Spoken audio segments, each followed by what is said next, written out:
Bonjour les musiciens d'IA et bienvenue dans cette nouvelle vidéo où on va parler d'un sujet important qui concerne les artistes-auteurs.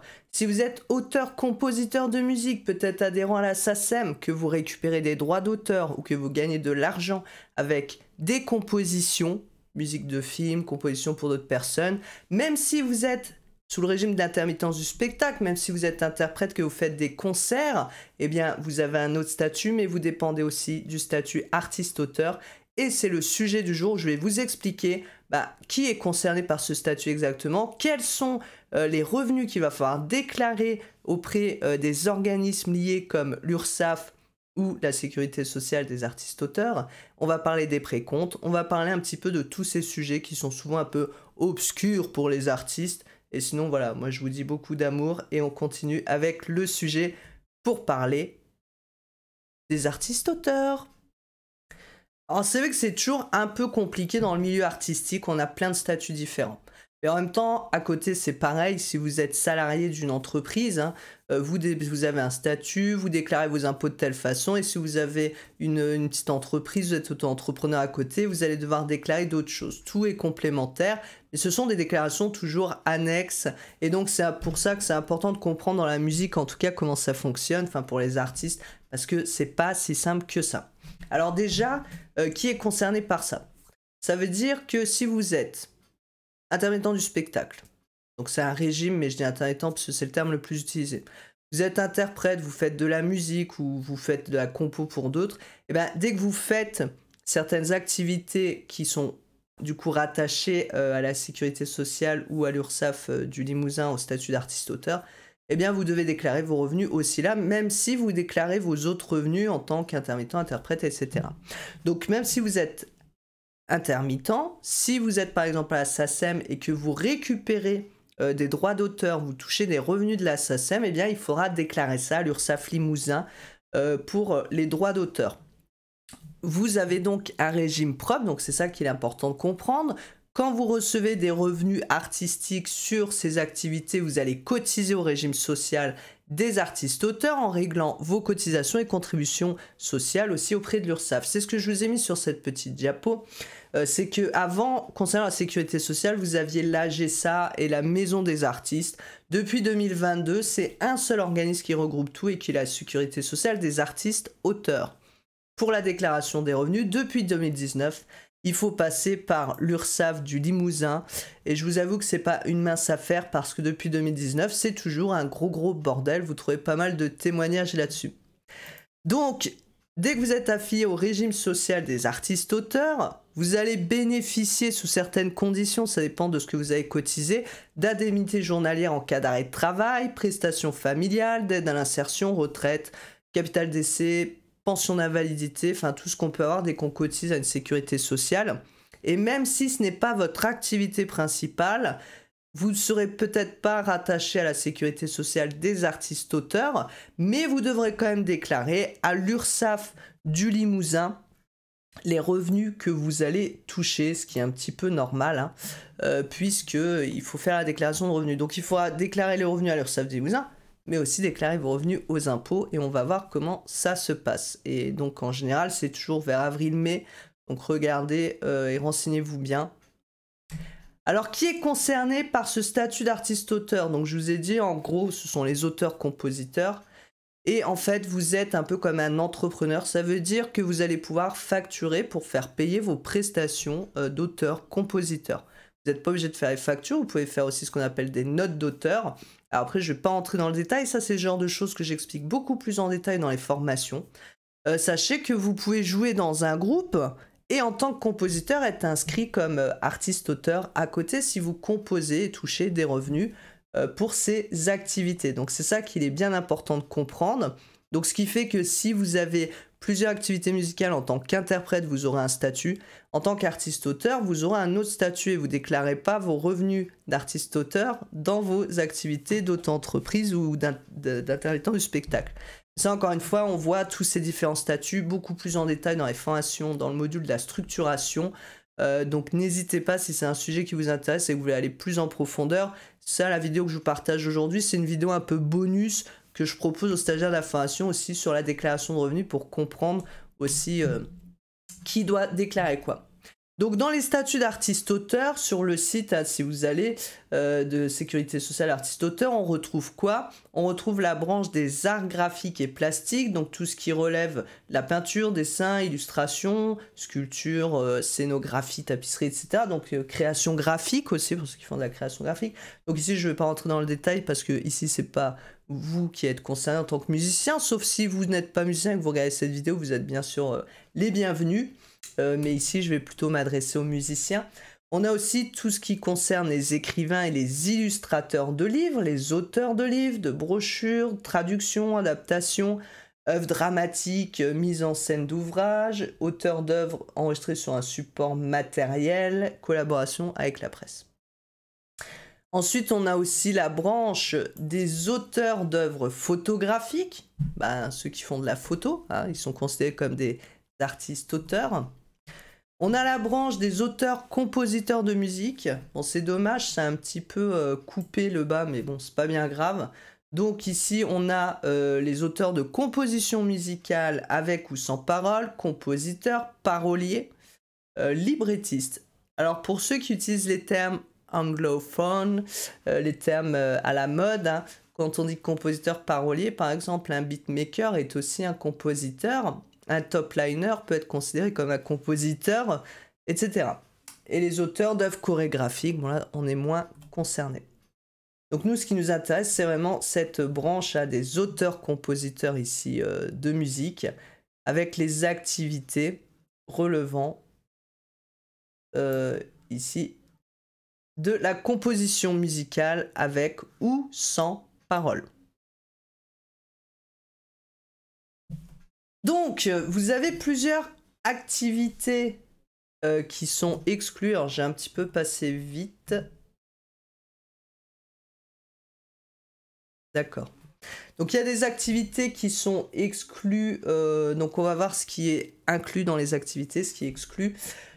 Ici, par exemple, nous, ce qui pourrait nous concerner, c'est ceux voilà, qui font des partitions livrées. Donc, ça, c'est exclu des artistes-auteurs, réalisateurs sonores et travaux de bruitage, chorégraphie, programmateurs, animateurs d'émissions musicales, ils ne sont pas considérés comme des artistes-auteurs, et les artistes du spectacle pour l'exécution matérielle de la prestation, c'est-à-dire personnes qui représentent, chantent, récitent, donc c'est les interprètes, tout simplement.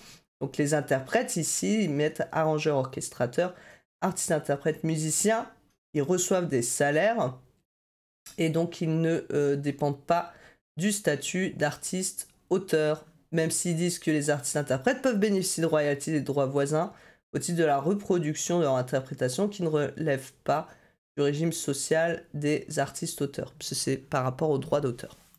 Donc, quels sont en effet les revenus qui sont concernés? Eh bien, c'est l'exercice. Si vous avez ce type d'activité et que vous touchez ce type de revenus, exercice ou cession de droits d'auteur liés à l'exploitation des œuvres, avec ou sans gestion collective. Donc, c'est les droits de reproduction. Donc, ça veut dire que dès que vous faites un CD, par exemple, un support, dès que c'est fixé sur une œuvre. Hein. Les droits papier aussi, si vous avez des partitions imprimées sur papier. Les droits de représentation et d'exécution publique. Donc, ça, c'est pour tout ce qui touche au concert. Quand généralement, ces droits, si vous êtes dans un organisme, sont payés par la SACEM ou SABAM ou l'autre organisme où vous êtes. Mais ça peut être aussi sans gestion collective, hein, si vous touchez les droits que vous gérez vous-même. Donc là, vous dépendez des artistes-auteurs. Il y a donc les droits d'auteur quand ils sont versés par des particuliers ou des diffuseurs de sources étrangères. La conception et la création d'une œuvre lorsque c'est associé à des droits de diffusion ou d'exploitation. La présence d'une ou plusieurs de ces œuvres, la présentation d'une ou plusieurs de ces œuvres par l'artiste-auteur. Alors, c'est très flou, hein, les termes, et si vous appelez l'URSSAF Limousin et la sécurité, enfin, même eux, ils comprennent pas tout, donc c'est un peu compliqué. Donc, à vous de voir ce que vous classez dedans ou pas. Présentation par l'artiste-auteur de son processus de création lors de rencontres publiques et débats. Bourse de création, de production ou de recherche. Donc ça, c'est tout ce qui est lié à la conception, réalisation de l'œuvre ou d'une exposition. Ça peut être des aides versées par l'État, des établissements publics comme le Centre national de la musique, des personnes privées dans le mécénat ou des indemnités forfaitaires versées pour des concours, marchés ou ce genre de choses. Ce qui est compliqué, c'est qu'ils ont fait dans les rémunérations concernées, un truc un peu général et global pour les activités artistiques, plastiques, graphiques, musicales, etc. Donc il y a des choses qui vont concerner plutôt les unes que les autres. Donc il faut faire un peu le tri. Les bourses attribuées au titre de résidence ou de conception de production d'œuvres, donc si vous faites des résidences musicales. Le financement participatif, ça c'est important, en contrepartie d'une œuvre de valeur équivalente. Donc c'est le crowdfunding. Donc là, la commission prélevée par la plateforme sera déduite du montant perçu par l'artiste-auteur. Donc si vous faites une campagne de financement participatif en contrepartie d'une œuvre de valeur équivalente, donc par exemple, voilà, vous faites un CD, 15 €, vous faites un financement participatif pour PSCD, eh bien il faudra déclarer ces revenus en tant qu'artiste-auteur. Et ça vous permet, même si vous n'avez pas d'auto-entreprise à côté pour d'autres activités, d'adhérer pour avoir quand même une sécurité sociale et d'avoir quand même des droits, d'ouvrir des droits pour ce genre d'activité. Donc ça peut être intéressant parce que si vous êtes par exemple dans l'intermittence du spectacle et que pour certaines activités de droit d'auteur ou de crowdfunding pour des projets, vous souhaitez pas créer une auto-entreprise qui pourrait poser des soucis, eh bien peut-être que vous pouvez passer par le statut d'artiste-auteur. Ça peut être bien aussi pour quelqu'un qui fait que de la composition, qui veut pas forcément créer une entreprise, eh bien vous pouvez passer par le statut d'artiste-auteur, parce qu'en fait vous allez pouvoir facturer et avoir aussi un ciré ou pas. Vous n'êtes pas obligé d'avoir un ciré, donc ça peut être plutôt intéressant. Et ensuite, vous avez le travail de sélection ou présélection en vue de l'attribution d'un prix ou d'une récompense, la remise d'un prix ou d'une récompense pour votre œuvre, et puis les revenus issus de l'auto-édition et de l'autodiffusion d'œuvres. Il faut savoir aussi que vous avez des revenus accessoires si ça ne dépasse pas un certain montant. Alors là, au moment où je tournais la vidéo, le montant était de 2300 €, mais il faut vérifier parce que ce montant évolue dans le temps. Quand vous donnez des cours, par exemple, dans votre studio, où vous faites des cours d'écriture ou des formations en tant qu'artiste-auteur, eh bien, ces revenus accessoires peuvent être déclarés sans avoir besoin de créer une autre entreprise ou une auto-entreprise pour ces activités, en dessous ou jusque 2300 € au moment où je fais cette vidéo, dans vos revenus d'artiste-auteur. Alors on va maintenant parler du précompte parce que c'est très important de comprendre le précompte. Moi au début quand je suis arrivé dans ces différents statuts je comprenais rien. J'ai demandé, on m'a dit vous pouvez demander des dispenses de précompte. J'ai demandé des dispenses mais en fait je savais pas comment fallait déclarer après mes revenus. Donc je vais vous expliquer rapidement parce que pour faire votre déclaration c'est bien important de comprendre si vous aviez le précompte ou pas. Donc il faut déjà savoir qu'avec juste votre numéro de sécu vous pouvez sortir une note d'auteur avec précompte ou sans précompte. Vous n'êtes pas obligé d'avoir un numéro ciré d'entreprise. Donc le précompte, c'est quoi? C'est-à-dire que vos cotisations sociales ont déjà été déduites du montant que vous avez perçu. Donc le précompte, c'est le prélèvement donc à la source de cotisation de contributions sociales par ce qu'on appelle des diffuseurs. Donc c'est les clients qui vont commander les œuvres ou les prestations, ou les organismes de gestion collective comme la SACEM, la SCAM, la SACD, etc. Donc eux, en fait, ils vont prélever déjà les cotisations sociales, et d'ailleurs, vous le voyez dans le relevé de la SACEM, si vous payez ou pas les cotisations sociales.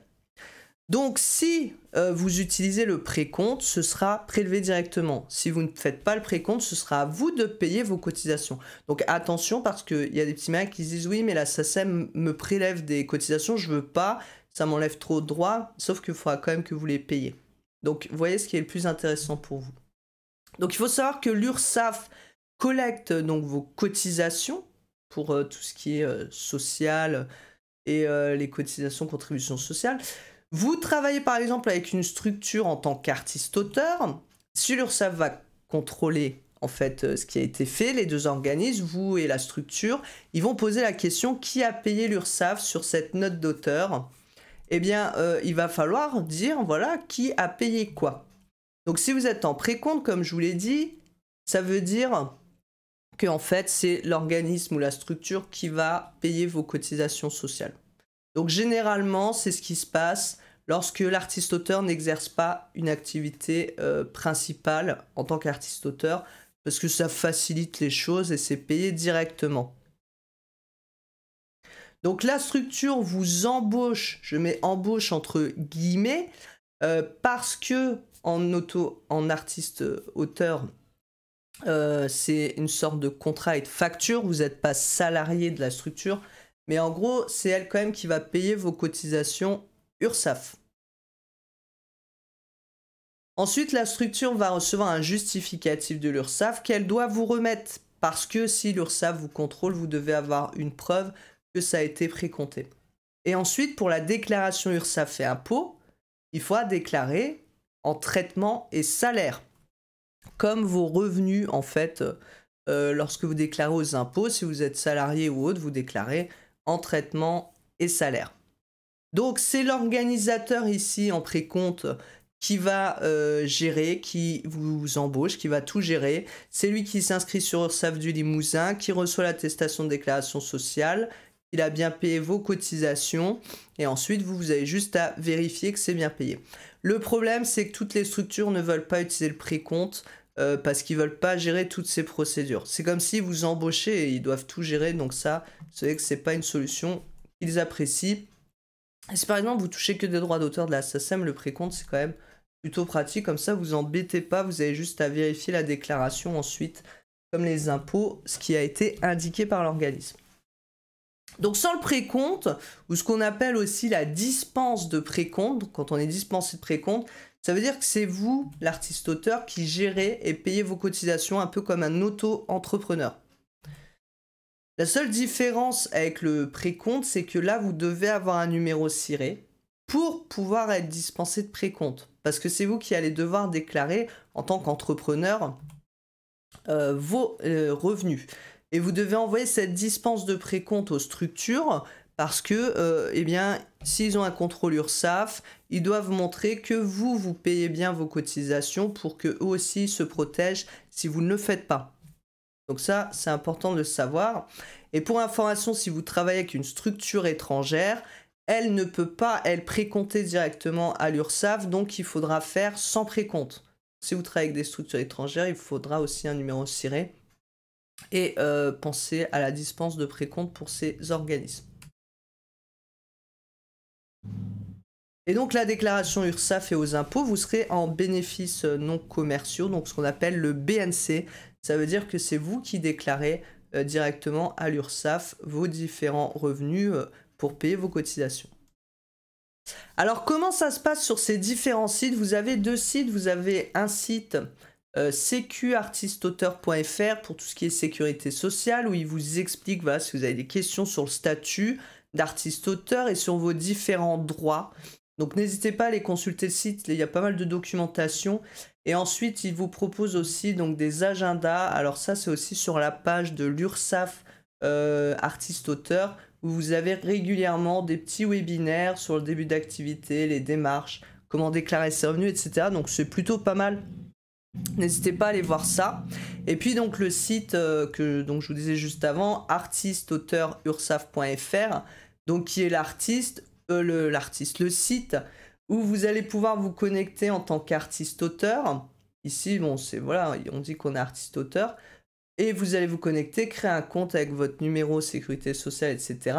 Normalement, si vous avez touché déjà des revenus, par exemple de la SACEM, automatiquement, vous avez dû recevoir un courrier de l'URSSAF pour créer votre compte. Parce que eux, ils savent, hein. Vous ne pouvez pas cacher. C'est comme les impôts, dès que vous touchez des revenus, ils le savent. Et comment ça se passe ensuite?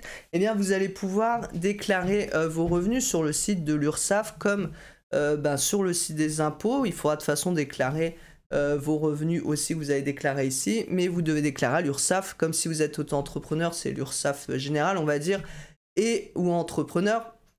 Et là, quand vous êtes artiste-auteur, eh bien, soit vous allez déclarer à l'URSSAF en traitement et salaire, soit en bénéfices non commerciaux ou mixtes à l'URSSAF artiste-auteur du Limousin.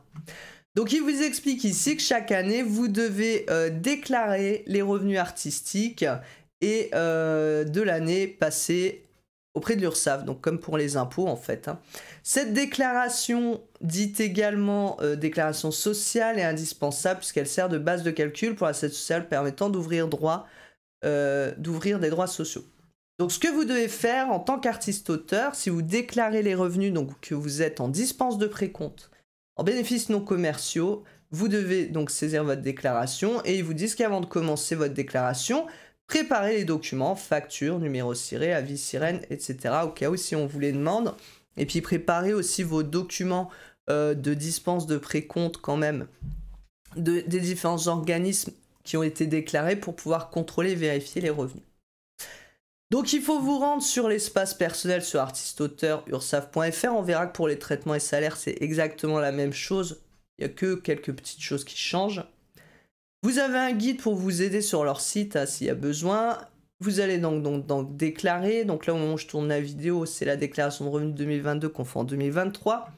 Commencez la déclaration et voilà, vérifiez toujours la cohérence avec la déclaration fiscale aux impôts. Vous ne pouvez pas dire là, ici, que vous avez gagné 1000 € et les impôts, vous déclarez 500 €. Donc faites attention à ça, à cette cohérence.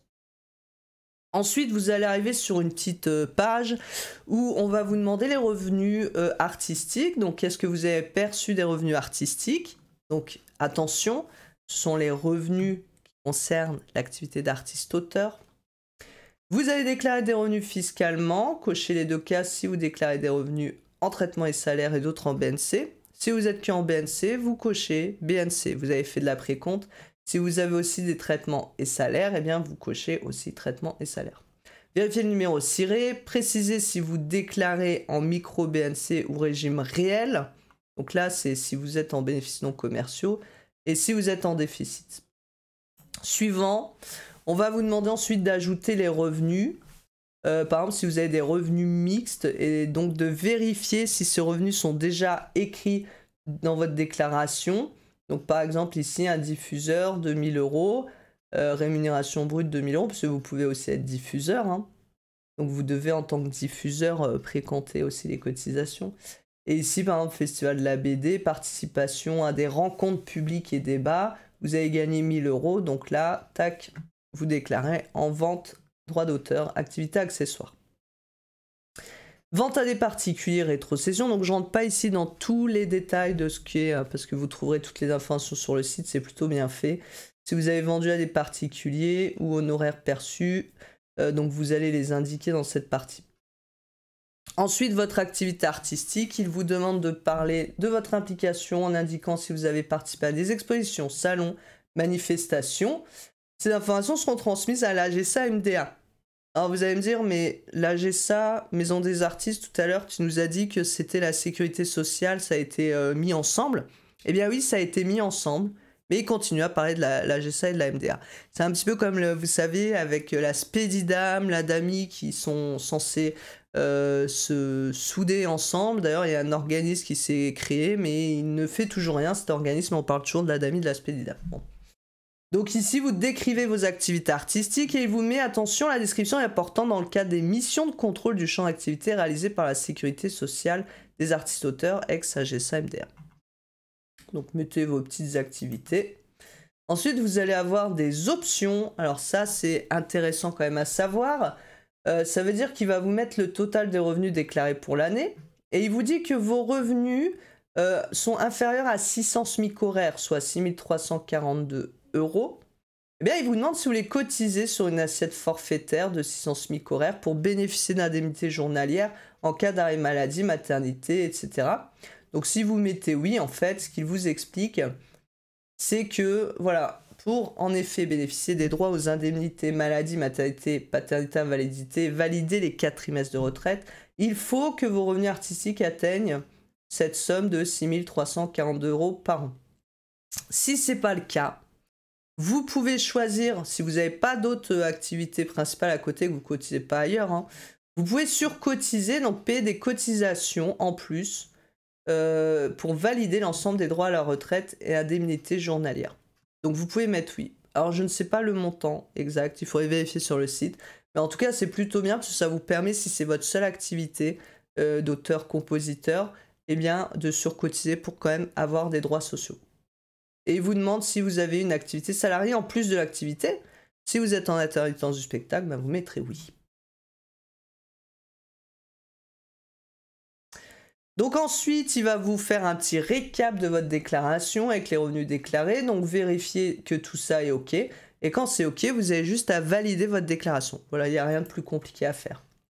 Si vous êtes en traitement et salaire, donc ça veut dire que vous avez le précomptage, vous êtes précompté.